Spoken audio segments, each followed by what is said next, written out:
भैया सुनो हमारो कहल, आहो भैया सुनो हमारो कहल। गंगा से खेत जंगल, गंगा से खेत जंगल, गंगा से जीवन, आहो भैया। प्रस्तुत है रूपक गंगा का आभूषण गांगेय डॉल्फिन। लेखक प्रोफेसर सुनील कुमार चौधरी और प्रस्तुतकर्ता नाओमी शांति हेम्ब्रम। पहला छेले साफ सुथरा कंचन पानी, कछुआ छेले सोस छेले आरो मछली रानी। पिए वाला पानी मिले, पिए वाला पानी मिले, मछुआ का मछली। हरा भरा दियरा छेले झूमे छेले मन। आज हम आपको अंग जनपद से गुजरती गंगा नदी की सैर पर ले चलते हैं। गंगा, गांगेय डॉल्फिन और गंगा पर आश्रित मछुआरों की कहानी अपनी जुबानी सुनाते हैं। भारतीय सभ्यता, संस्कृति और पर्यावरण की प्रतीक हरिद्वार की उत्तर वाहिनी गंगा जब बिहार के सुल्तानगंज में दोबारा उत्तर वाहिनी स्वरूप धारण करती हैं, तो आध्यात्मिक रूप से महत्वपूर्ण हो जाती हैं। सावन के महीने में 12 ज्योतिर्लिंगों में से एक वैद्यनाथ धाम की पैदल यात्रा यहीं से जल लेकर शुरू होती है। यहाँ गंगा का महत्व एक अन्य कारण से और भी बढ़ जाता है। पौराणिक कर्णगढ़ और ऐतिहासिक विक्रमशिला के मध्य लगभग 65 किलोमीटर का गंगा नदी का प्रवाह क्षेत्र नदीय डॉल्फिन के संरक्षण के लिए देश का इकलौता अभयारण्य है। नाव से यात्रा करने पर गंगा नदी का विशाल तट दूर दूर तक देखा जा सकता है। सुल्तानगंज से कहलगांव की ओर बढ़ने पर गंगा की मुख्य धारा बालू के टीलों के कारण कई उपधाराओं में बंटकर बहती नजर आती है।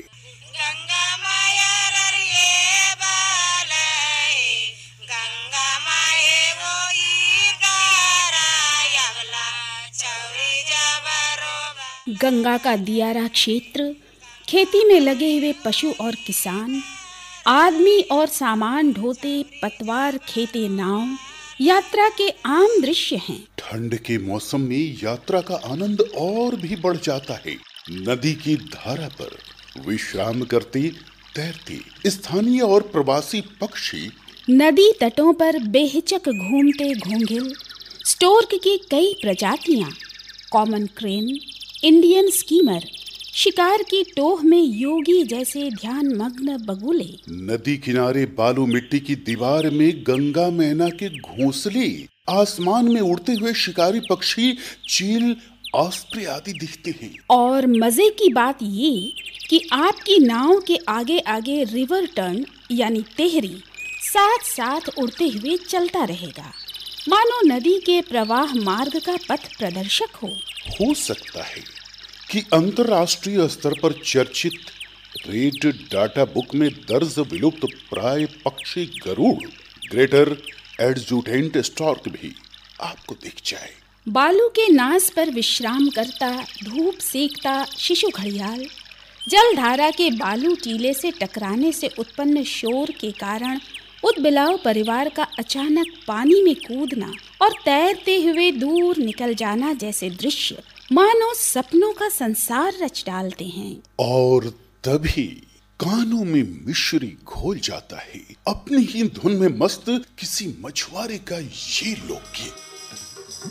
अरे केना के दिन माँ जैते हो भैया, केना के दिन माँ, केना के दिन माँ जैते हो भैया, केना के दिन माँ जैते हो गंगा जी में मिलना मछरिया, केना के दिन माँ जैते हो। इसी बीच जलधारा पर उपलाता हुआ प्रकट होता है एक अद्भुत प्राणी जो तुरंत ही जल की अतल गहराइयों में विलीन भी हो जाता है। ये है बड़ी मछली की तरह दिखने वाला हमारी तरह का ही स्तनधारी जीव गांगेय डॉल्फिन, प्लेटेनिस्ट्रा गंगेटिका, जिसे आम लोग सोंस के नाम से जानते हैं। आम तौर पर गहरे भूरे रंग के वयस्क सोंस की लंबाई लगभग 2 से 3 मीटर की होती है। मादा नर की तुलना में बड़ी, लगभग 100 से 150 किलोग्राम वजन की होती है। थूथन लंबा तथा चोंचनुमा होता है। निचला जबड़ा ऊपरी जबड़े से थोड़ा बड़ा होता है, जिनमें कुल 130 से 150 दांत होते हैं। आगे के दांत थोड़े लंबे, नुकीले और तीक्ष्ण होते हैं।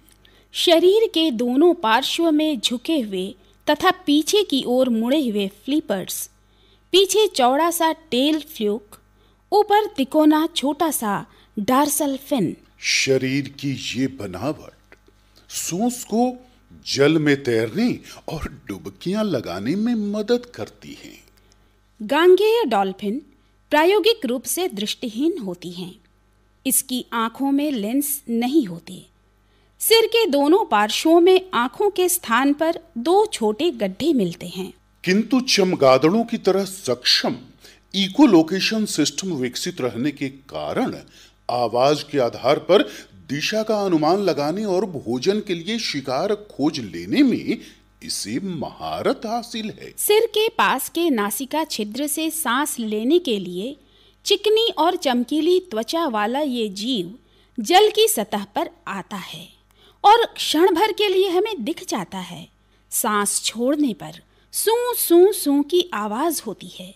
इसी कारण इसका नामकरण सोंस हुआ है। 9-10 माह की गर्भधारण की अवधि के बाद मादा सोंस एक बार में एक बच्चा जनती है और बच्चे को दूध भी पिलाती है।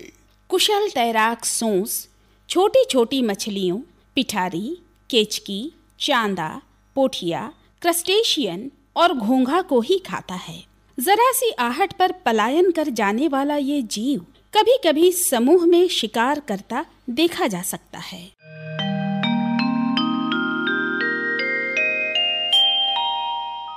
सोंस गहरी और स्वच्छ जल में पाए जाते हैं। इस कारण ये स्वस्थ नदी तंत्र के सूचक हैं। इस संदर्भ में जानकारी देते हुए मुख्य वन संरक्षक प्रभात कुमार गुप्ता, गांगेय डॉल्फिन, जिसे हम अंग्रेजी में गैंजेटिक डॉल्फिन बोलते हैं, ये एक जलीय जीव है। ये ख्याल रखने की चीज है कि ये मछली नहीं है, बल्कि ये एक जानवर है जो पानी में रहता है और सांस लेने पानी से ऊपर आता है। इसकी नदी में उपस्थिति उस नदी की सेहत का पैमाना है।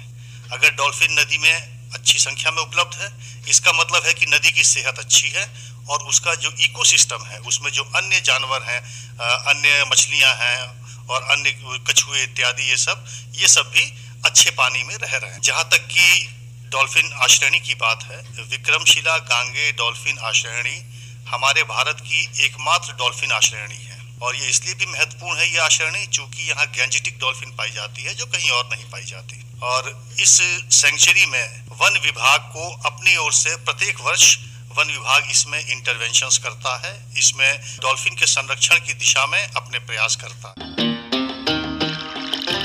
अंतर्देशीय जल मार्ग प्राधिकरण के उपनिदेशक एस.सी. कोनार के अनुसार जब हम रास्ता भटक जाते हैं, जहाँ पर रास्ता नहीं मिलता है कि जहाज किधर से ले जाएं, वहाँ डॉल्फिन ही राह बताती है। डॉल्फिन ये भी बताती है कि यही गहरा जल है। गंगा जल के उत्तरोत्तर प्रदूषित होते जाने और जाने अनजाने शिकार किए जाने के कारण पिछले कुछ वर्षों में डॉल्फिन की संख्या में भारी कमी आई है और गंगा का ये गौरव विलुप्त होने की कगार पर पहुंच गया है। इसी कारण भारत सरकार के वन्य जीव संरक्षण अधिनियम 1972 के अनुच्छेद 1 में तथा ICUN की रेड डाटा बुक में 1996 में इसे विलुप्त प्राय प्राणी का दर्जा दिया गया है। पिछले सर्वेक्षण बताते हैं कि गंगा और उसकी सहायक नदियों में गांगेय डॉल्फिन की संख्या लगभग 3000 है, जो बिहार में कमोबेश 1800 और विक्रमशिला अभयारण्य में 200 के करीब है।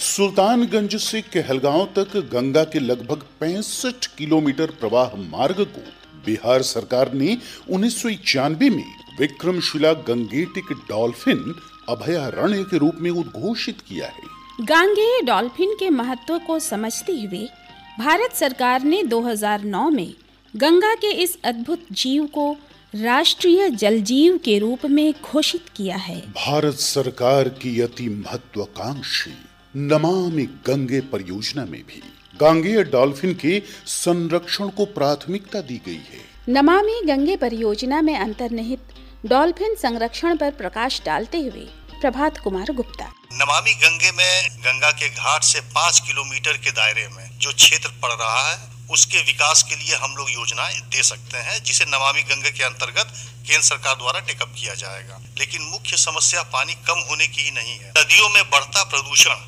ये बहुत बड़ी समस्या है। तो इसकी ओर से सरकार प्रयास कर रही है अपने स्तर से। उम्मीद है कि इसमें और नमामि गंगे के तहत भी पहल हो रही है गंगा को स्वच्छ करने की, तो उससे इनकी संख्या में बढ़ोतरी होगी।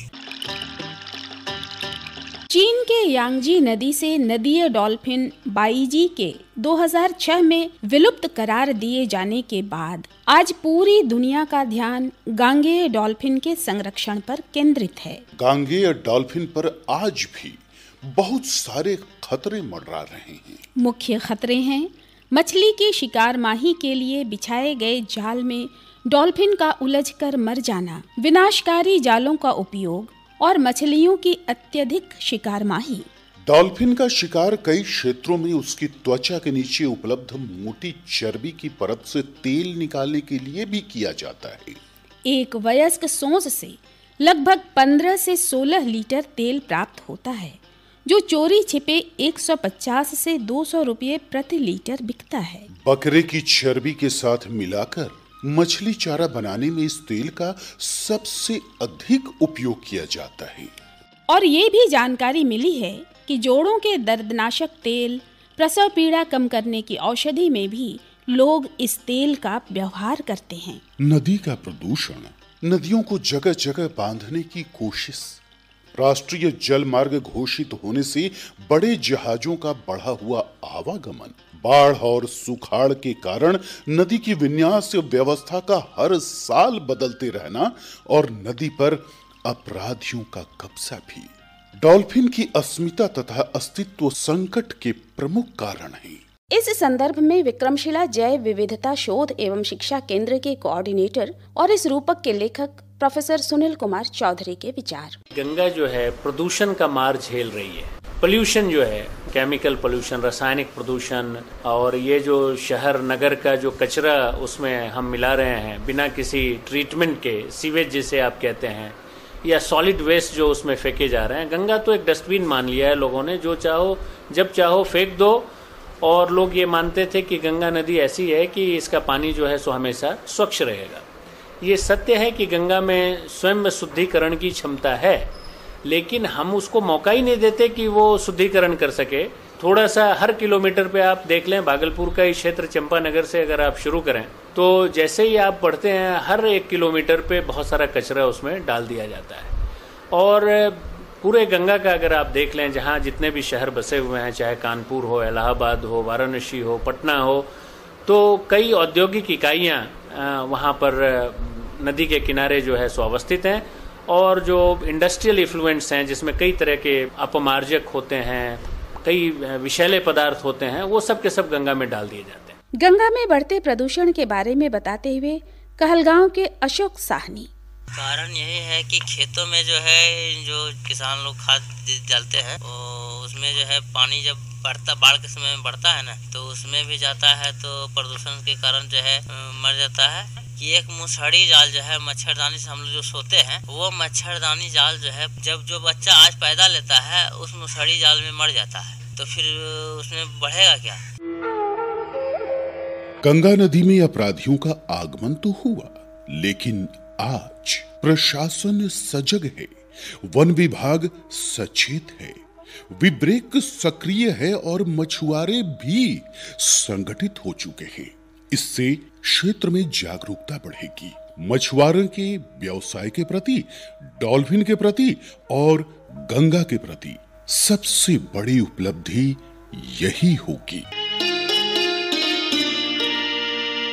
इस विषय पर बोलते हुए आप हैं डॉल्फिन मैन के नाम से प्रसिद्ध पटना के डॉक्टर रविंद्र कुमार सिन्हा।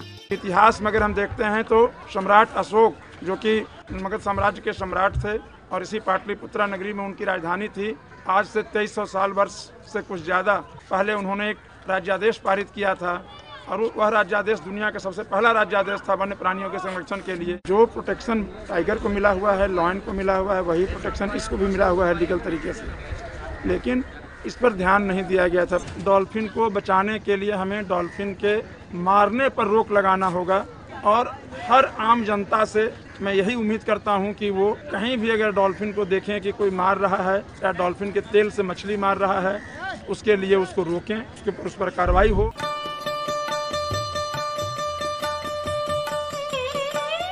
विक्रमशिला अभयारण्य में डॉल्फिन संरक्षण के लिए भागलपुर विश्वविद्यालय के विक्रमशिला जैव विविधता शोध एवं शिक्षा केंद्र विब्रैक द्वारा किया गया भगीरथ प्रयास उल्लेखनीय है। विक्रमशिला जैव विविधता शोध एवं शिक्षा केंद्र अनौपचारिक रूप से शोध और संरक्षण से जुड़े लोगों का एक दल है।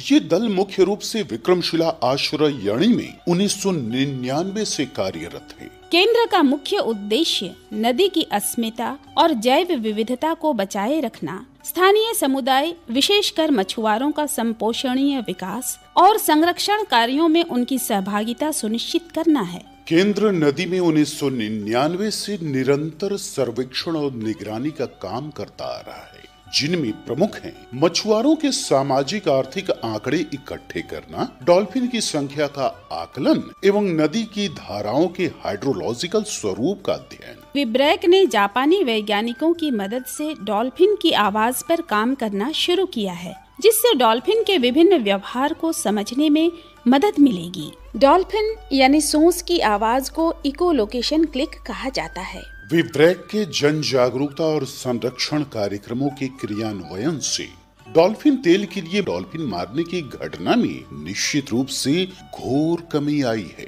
वन विभाग और विब्रैक द्वारा प्रेरित किए जाने पर हाल के वर्षों में नदी की निगरानी के कार्यों में मछुआरों ने सहयोग करना शुरू किया है। डॉल्फिन संरक्षण की महत्ता को देखते हुए 5 अक्टूबर को डॉल्फिन दिवस के रूप में घोषित किया गया है। इसके विषय में बताते हुए एक बार फिर मुख्य वन संरक्षक प्रभात कुमार गुप्ता। इसके लिए इस पूरी सेंचुरी के लेंथ में हम लोगों ने प्रोटेक्शन के लिए और उसके संरक्षण के लिए डॉल्फिन वॉचर्स हम लोग नियोजित करते हैं, जो कि इसमें घूम घूम के ये देखते हैं कि कहीं डॉल्फिन का शिकार तो नहीं हो रहा है, डॉल्फिन को पकड़ा तो नहीं जा रहा है। ये एक अच्छी बात है कि यहाँ के निवासी इस मामले में जागरूक हैं और डॉल्फिन का जानबूझकर शिकार यह बिल्कुल बंद है।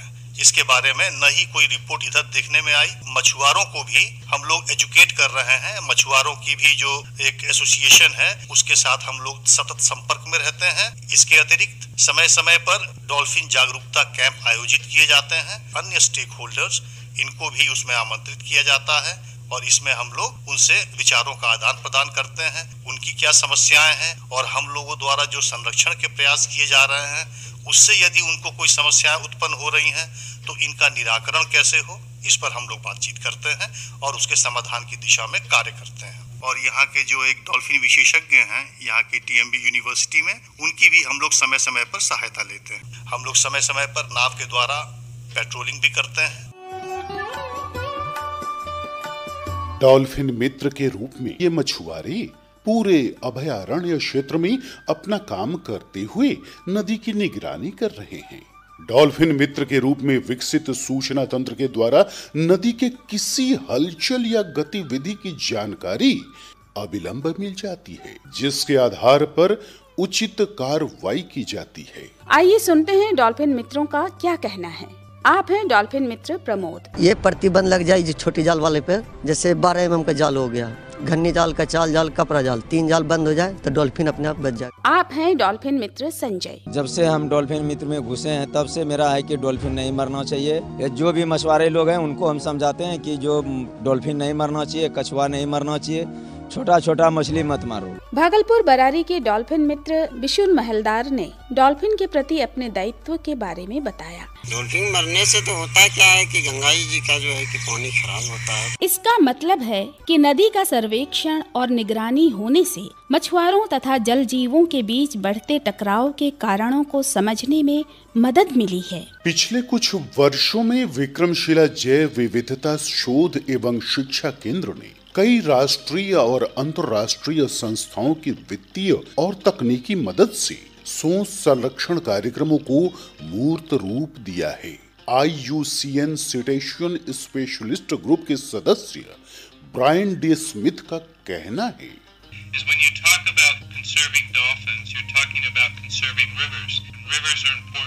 नदी तंत्र को स्वस्थ बनाए रखना न सिर्फ डॉल्फिन प्रजाति वरन मानव, कछुए और मत्स्यिकी के लिए भी जरूरी है।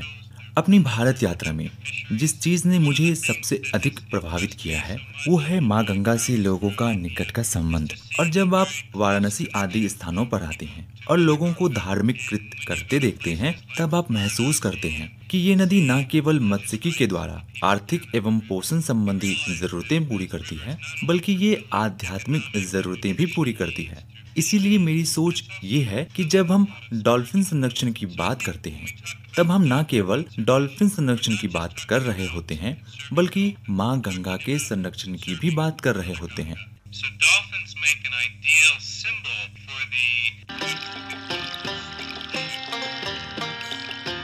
कहने का मतलब ये कि 1999 में विक्रमशिला अभयारण्य में जब सोंस संरक्षण परियोजना का काम शुरू हुआ था, तब से लेकर आज तक विब्रेक के प्रयासों में काफी गुणात्मक प्रगति हुई है।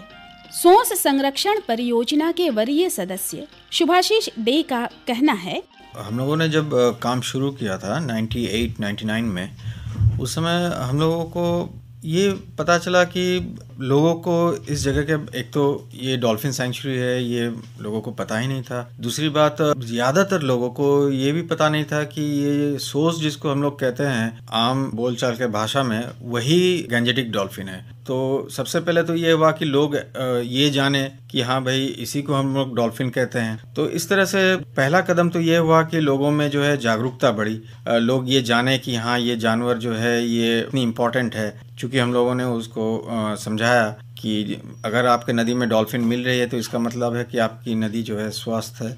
रेगुलेटरी अथॉरिटीज़ हैं जो जैसे फॉरेस्ट डिपार्टमेंट वगैरह हुए हैं, इन लोगों को भी हम लोगों ने बताया, शहर के लोग भी धीरे धीरे जानने लगे। दूसरी बात है कि इस जागरूकता के चलते क्या हुआ कि जो डायरेक्टेड किलिंग्स होती थी, लोग जो जानबूझ के इसको कभी मारा करते थे, मछुआरे, फॉरेस्ट डिपार्टमेंट नदी में जाने लगी, वो कंट्रोल करने लगी बेटर वे से, वो देखने लगी कि अरे भाई कोई गलत काम तो नहीं कर रहा है, कोई डॉल्फिन को मार तो नहीं रहा है, या अगर डॉल्फिन मरने की कोई आशंका है जहाँ की गलत जाल चल रहे हैं, नेट्स चल रहे हैं, वहाँ जाके उसको कंट्रोल करना। तो अवेयरनेस बढ़ने से इनकी जो है संख्या में भी थोड़ी सी बढ़ोतरी आई। लोग जिस तरह से अंधाधुआं जाल लगाते थे उसमें कमी आई, जहाँ पे फंसने की अंदेशा होती थी वहाँ जाल नहीं लगाते थे। ऐसे भी हम लोग इंसिडेंट्स जानते हैं कि जहाँ जाल में फंस गई है, मछुआरे उसको निकाल के उस डॉल्फिन को जो है नदी में छोड़ दिए हैं। तो इससे क्या हुआ है कि थोड़ी बहुत संख्या में बढ़ोतरी हुई है, क्योंकि हम लोग जब काम शुरू किए थे उस समय 100 से कम हम लोगों ने गिना था इस पूरे डॉल्फिन सेंचुरी में। हम लोग जिस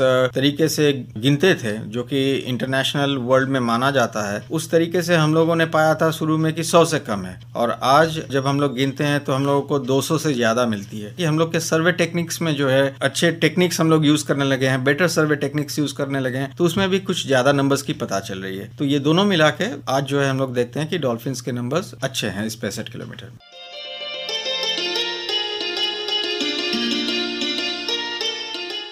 इंटरनेशनल मेथोडोलॉजी है जो प्रेस्क्राइब्ड है IUCN के द्वारा, उसमें सिटेशियन स्पेशलिस्ट ग्रुप ने जो मेथोडोलॉजी प्रेस्क्राइब की है, उसी मेथोडोलॉजी, उसी तकनीक से हम लोग डॉल्फिन का काउंट करते हैं। आप हैं विब्रेक के कोऑर्डिनेटर और इस रूपक के लेखक प्रोफेसर सुनील कुमार चौधरी।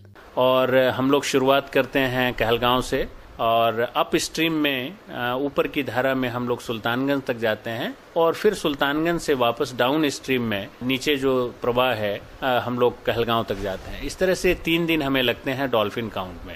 और हमारी टीम में जो है कई सदस्य होते हैं, तो बेसिकली डॉल्फिन काउंट के लिए 5 सदस्य होते हैं और अदर जो बायोडाइवर्सिटी है, जो एक्वेटिक लाइफ है, चिड़ियों के लिए अलग से एक दल होता है, उनके पास बायनाकुलर होता है और विजुअल और बायनाकुलर वो फ्लॉक काउंट मेथड से जो है उसका नंबर्स भी ज्ञात करते हैं। और जो प्रजाति मान लीजिए कि हम नहीं पहचान पाते हैं तो उसके डिटेल्स लेके आते हैं वापस और फिर जो भी इसकी एजेंसीज हैं, BNHS है या अदर एजेंसीज हैं, उनसे परस्पर विचार विमर्श करके उसकी पहचान करते हैं। और ये जो विक्रमशिला अभयारण्य है, जो हम लोगों का क्षेत्र है जहाँ पिछले 10 वर्षों से मैं काम कर रहा हूँ, तो जब हम लोगों ने काम करना शुरू किया था 1998 में, तो इसकी संख्या 95 से 98 के करीब थी। और मुझे ये बताते हुए हर्ष हो रहा है कि जो कंजर्वेशन इनिशिएटिव्स लिए गए यहाँ और लोगों की जो भागीदारी हुई है, लोगों में जो जागरूकता आई है, उसके कारण इसकी संख्या अभी 150 प्लस आप कह सकते हैं कि है।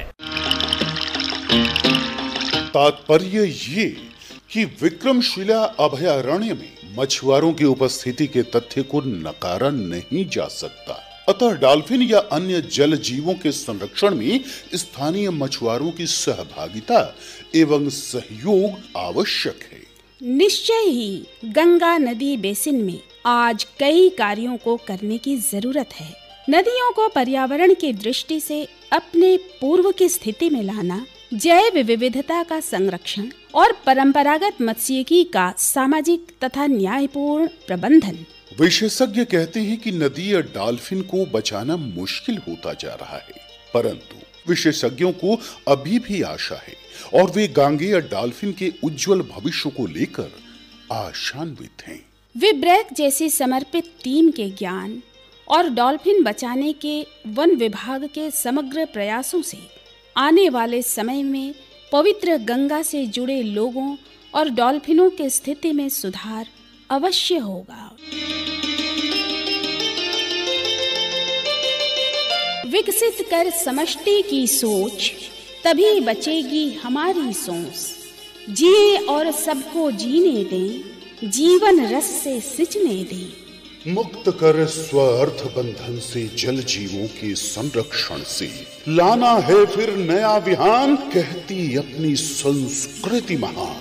क्योंकि गंगा का है आभूषण गांगे डॉल्फिन। आहो भैया सुनो हमारो कहल, गंगा सचेत जीवन, गंगा सचेत जंगल, गंगा सजीवन। आहो भैया सुनो हमारो कहल। गंगा का आभूषण गांगे डॉल्फिन। अभी आपने ये रूपक सुना। लेखक थे प्रोफेसर सुनील कुमार चौधरी, वाचक डॉक्टर विजय कुमार मिश्र, वाचिका नाओमी शांति हेम्ब्रम। स्वर सहयोग था अमित कुमार का।